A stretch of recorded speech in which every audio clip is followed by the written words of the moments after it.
Nah, makanya kita ambil sesi awal ini tentang agama dan kesehatan mental.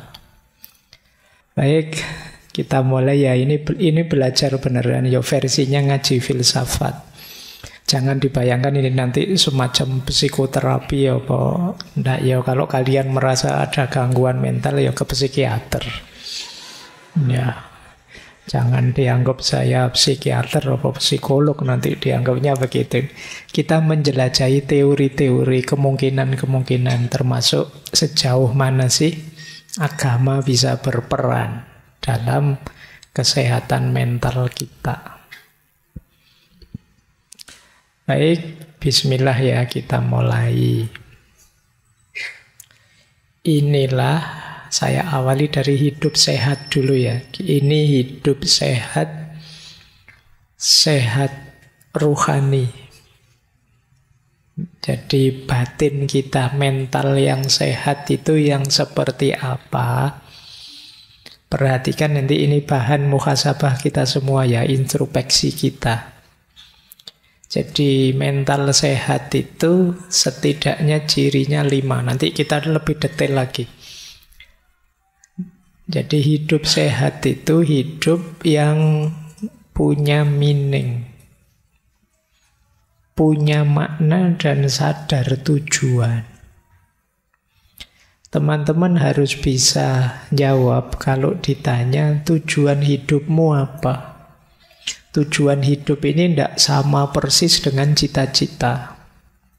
Kalau cita-cita itu yang dimaksud pekerjaan atau karir. Jadi tujuan hidup itu mirip kalau dulu teman-teman kecil waktu ditanya ingin jadi apa besok, terus tidak tahu jawabannya apa, kan terus teman-teman bilang ingin berguna bagi nusa, bangsa, agama, orang tua, tetangga-tetangga, kan gitu. Nah, ini namanya jenis tujuan hidup. Nah, harus punya ini dan harus punya meaning. Punya meaning itu teman-teman bisa jawab mengapa saya ada. Itu berarti teman-teman punya makna tentang hidup ini.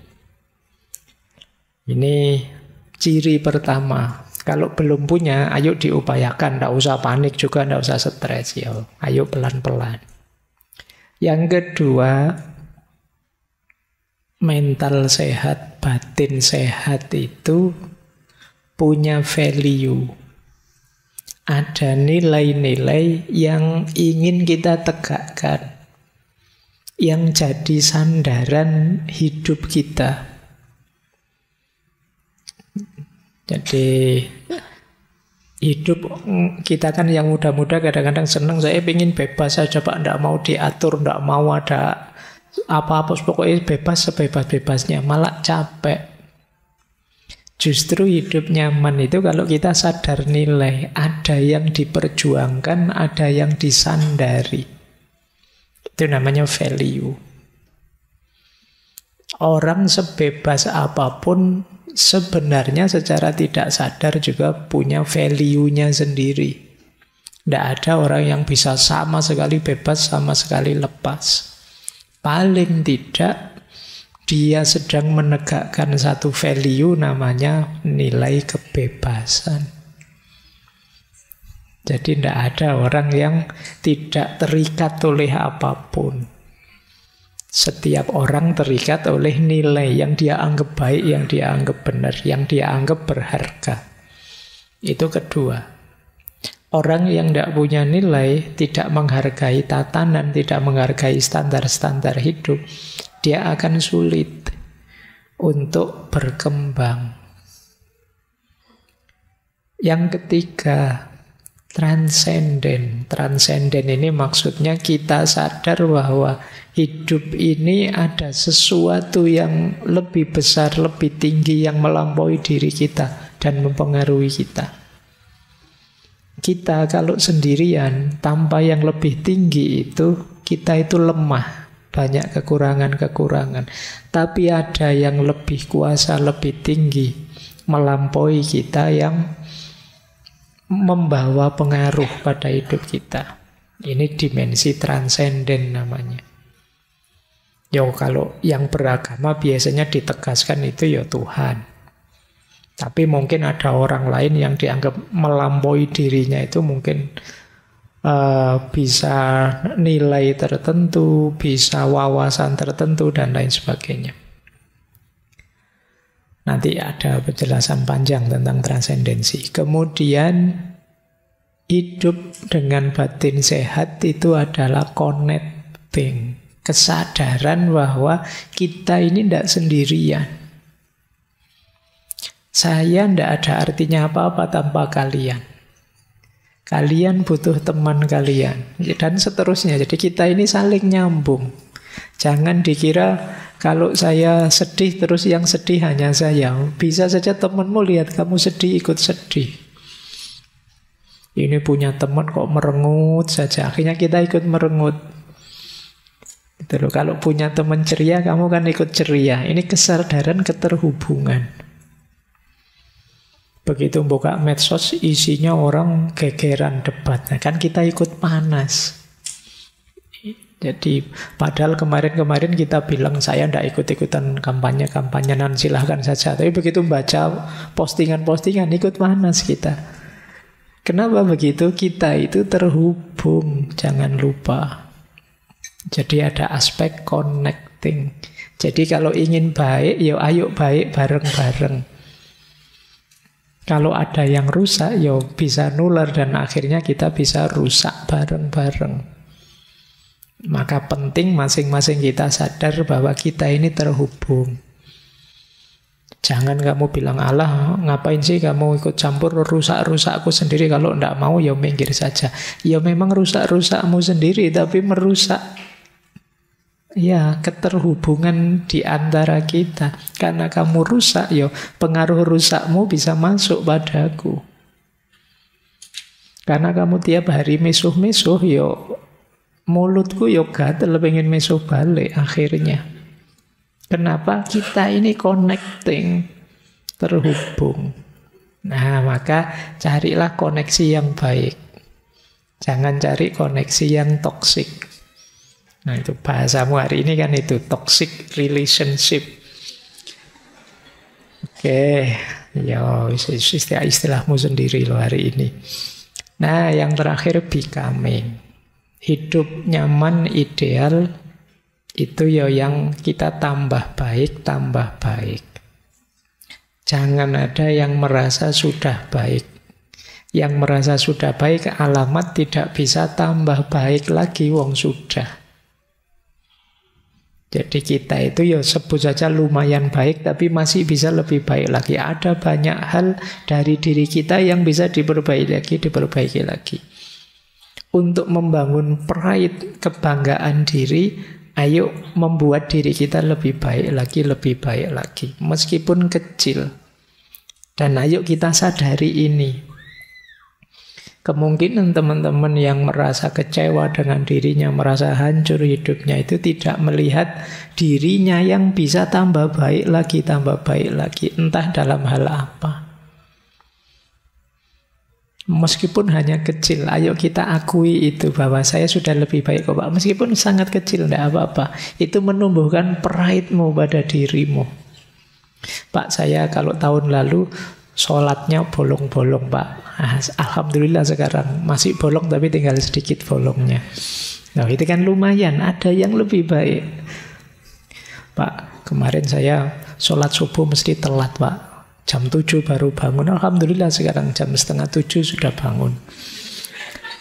Loh itu kan tambah baik, lumayan. Akui saja kamu lebih baik, tidak apa-apa. Menumbuhkan pride, kebanggaan pada dirimu. Meskipun sedikit, saya lebih baik sekarang. Nah, kalau gagal di satu aspek, cari di aspek yang lain. Yang di situ kalian tumbuh lebih baik. Ini untuk menghindarkan dari rasa putus asa, rasa frustasi bahwa kamu itu tidak ada baiknya, kamu itu gagal semua, kamu itu hidupmu hancur, tidak ada yang baik yang kamu lupakan. Nah itu becoming. Jadi ayo teman-teman, ada 5 aspek hidup sehat secara batin, secara spiritual, yang penting kita perhatikan apakah kita sudah sehat dalam 5 aspek ini. Jadi yang pertama makna, meaning, yang kedua values, yang ketiga transcendent, yang keempat connecting, dan yang kelima becoming. Saya lanjutkan. Nah, sekarang kita bahas dulu ya tentang kesehatan mental. Saya tidak tahu kalian ada di mana. Ini kurvanya jungkel ke bawah. Yo, yang paling sehat ya tentu saja level no distress, kita normal. Tapi jarang ada orang yang total normal sehat, ndak ono stres belas. Agak sulit. Setiap orang punya masalahnya sendiri. Yo, paling tidak kalian adalah di level kedua, yaitu mental distress. Ada tekanan, ada masalah, tapi masih bisa kita atasi. Nah, jadi ini yang kedua. Semoga kita paling tidak ada di sini lah ya. Jangan ada di yang ketiga. Kalau di yang ketiga ini agak sedang sebutannya. Kalau tadi ringan, ada gangguan mental yang signifikan. Nanti ada banyak cirinya. Kalau ini, kalian harus hati-hati. Semoga bisa diatasi. Karena kalau tidak bisa diatasi, jatuhnya di yang paling bawah. Gangguan mental. Mental illness. Nanti kita sebut ciri-cirinya ya. Tapi ini untuk parameter saja. Kalau sudah sakit mental itu yang memutuskan tetap dokter ya, psikiater. Yang ahli di bidangnya. Makanya kalian tidak usah ngarani temenmu, wah edan kamu sekarang itu, enggak lah. Ke dokter lah dulu, enggak apa-apa. Mungkin gangguan tadi masih terganggu karena ada masalah. Mungkin stres kecil-kecilan, enggak masalah. Toh nanti lama-lama bisa diatasi sendiri. Mungkin ketika gangguan itu menyerang kamu stres beneran, tapi lama-lama bisa ngatasi. Jadi itu paling di level 3. Jadi pas diputus kemarin ndak bisa tidur tapi sekarang sudah bisa Pak. Ndak lama kok Pak, paling seminggu selesai. Nah, itu berarti kamu di yang ketiga. Tapi kok terus-terusan kamu stres terus kamu bisa masuk ke yang keempat. Kalau ini sudah perlu bantuan psikolog, psikiater. Oke, minta diantar temennya ke... ndak apa-apa. Jadi ini kalian perhatikan dulu ya kesehatan mentalmu. Nah, cirinya mental sehat ini secara umum. Kalau tadi kan ranahnya, kalau ini ciri konkretnya. Yang pertama, emosinya seimbang. Emosi seimbang itu bukan tidak bisa marah, stabil, terus tidak begitu. Kadang marah tapi bisa ngatasi, kadang kecewa tapi bisa ngatasi. Kadang dikit-dikit ada putus asanya, tapi bangkit lagi. Ini namanya seimbang. Orang hebat itu bukan yang tidak bisa marah sama sekali, tapi kadang-kadang marah, tapi terus dia bisa mengatasinya sendiri. Nah, ini namanya seimbang. Silahkan kalian cek dirimu bisa ngatasi enggak kalau sedang kena gangguan emosi. Mungkin marah, mungkin kecewa, mungkin jengkel. Nah, kamu bisa ngatasi sendiri. Kalau bisa ngatasi sendiri, kamu imbang. Terus yang kedua, tahan terhadap stres. Tadi saya bilang enggak ada orang yang enggak bermasalah. Semua orang punya masalahnya sendiri. Bedanya ada orang yang kuat, ada orang yang tidak kuat. Ada yang masalahnya kecil saja rasanya besar. Ada yang ini masalah besar loh, tapi rasanya kecil. Nah, yang ketiga, mental sehat itu pergaulannya juga sehat. Hubungan sosialnya sehat. Bisa berteman. Jadi enak kalau diajak bergaul, itu berarti sehat. Karena ada orang itu yang sosialnya kacau. Tiap kali punya teman masalah, terus jengkeli orang, nyusahi orang, ngerepoti orang. Hubungan sosialnya tidak bagus. Nah, kalau kalian banyak sekali teman, banyak yang respect dengan kalian, itu kemungkinan hubungan sosialmu bagus. Nah, itu ciri-ciri mental sehat. Kemudian yang keempat, percaya diri. Pede, mau apa-apa siap. Nah, itu percaya diri. Kamu yakin bahwa kamu bisa. Kalau gagal, ya bangkit lagi. Mungkin tadi ada yang keliru, ada yang kurang, ada yang salah. Biasa dalam hidup. Siap bangkit lagi. Aslinya saya bisa kok, Pak. Kok gagal terus? Ya berarti yang tadi tidak asli, Pak.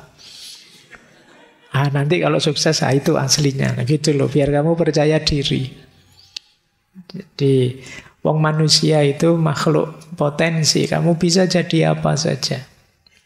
Sejauh kamu mau dan siap untuk belajar. Maka percaya dirilah. Yang kelima, mentalmu sehat kalau kamu mampu mengambil keputusan sendiri. Banyak yang kalau mau ngambil keputusan bingung. Tanya temen ini, tanya temen itu. Akhirnya bingung sendiri. Terus dipikir lagi, kok belum mantap ya tanya lagi. Sudah yang istikharah bolak-balik sudah buka Al-Quran. Itu sebenarnya urusannya kemampuanmu memantapkan hati. Biasanya ya karena kamunya sendiri tidak stabil. Temenmu ngasih saran, ini loh bagus. Jangan-jangan nanti begitu, tidak jadi. Kalau ini lumayan sih, tapi ada efeknya itu. Terus ini, jadi kamu bingung sendiri. Kamu pengen keputusan yang tidak ada efeknya, ya tidak ada. Jadi tidak mampu mengambil keputusan. Itu nanti sering jadi masalah. Ayo latihan memantapkan diri, memantapkan hati, percaya diri. Kalau menurutmu itu baik, ambil saja, putuskan, jalani. Ada efek, ada kurangnya, ada gagalnya, biasa dalam hidup. Jadi karena kebingungan itu jauh lebih menyiksa dibandingkan kamu sudah ngambil keputusan ternyata ada efeknya. Ya nanti efeknya dinetralisir. Yang keenam, fleksibel.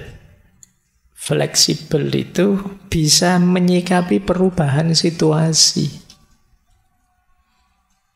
Ya dulu punya prinsip begini, tapi sekarang situasinya berubah. Kalau masih berprinsip begini, tidak mungkin bisa. Apalagi situasi tidak harus selalu kondisi kita, bisa saja situasi sekeliling.